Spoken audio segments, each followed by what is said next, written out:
चंद साल पहले मैं अपने मामू जान के घर गया और फिर मैं वहीं रहने लगा। मेरे मामू जान इतने अमीर तो नहीं थे, लेकिन खुदा का शुक्र है कि घर का गुजर बसर हो जाता था और मैं भी उनके कामों में उनकी मदद किया करता था।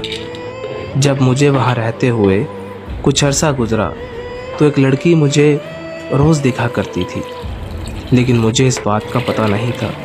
उसने मेरी कज़न से पूछा कि ये लड़का कौन है और कहाँ से आया है, तो उसने बताया कि ये मेरा कज़न है और हमारे घर में ही रहता है। तो उसने मेरी कज़न से बोला कि ये तो मेरी तरफ देखता भी नहीं और ना ही मुझसे बात करता है, क्या तुम मेरी उससे बात करवा सकती हो? तो मेरी कज़न ने मुझसे कहा कि वो लड़की तुमसे बात करना चाहती है। तो मैंने हाँ बोल दिया और उसे मिलने चला गया। जब मैंने उसे देखा तो उसे देखता ही रह गया। वो बहुत ज़्यादा प्यारी थी। उसने मुझे बोला कि मैं तुम्हें रोज़ देखती हूँ, लेकिन तुमने कभी मेरी तरफ नहीं देखा। इस तरह हमारी काफ़ी बातें हुई। 3 घंटे कैसे गुजर गए पता ही नहीं चला। तो उसने मुझसे बोला कि अब मैं चलती हूँ, काफ़ी देर हो गई है। मुझे तो पहली नज़र में ही उससे प्यार हो गया था।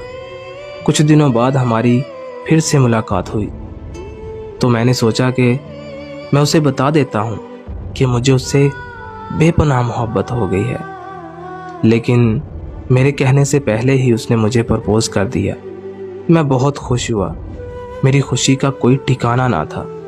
मैंने जल्दी से हाँ बोल दिया और उसे गले लगा लिया। ये मेरी ज़िंदगी का सबसे हसीन लम्हा था जो मैं आज तक नहीं भूल पाया। 2 साल तक हम एक दूसरे से बात करते रहे।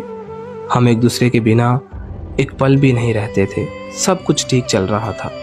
हम एक दूसरे के साथ बहुत खुश थे, लेकिन फिर अचानक हमारी ज़िंदगी को किसी की नज़र लग गई।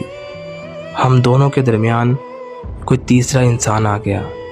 उसने मुझे टाइम देना बंद कर दिया। मैं उसे मैसेज करता, लेकिन उसका रिप्लाई बहुत लेट आता। मैंने बहुत दफ़ा उससे पूछा कि तुम मेरे साथ ऐसा क्यों कर रही हो, लेकिन वो मुझे एक ही जवाब देती कि घर के कामों में बिज़ी होती हूँ, इसलिए तुमको रिप्लाई नहीं देती।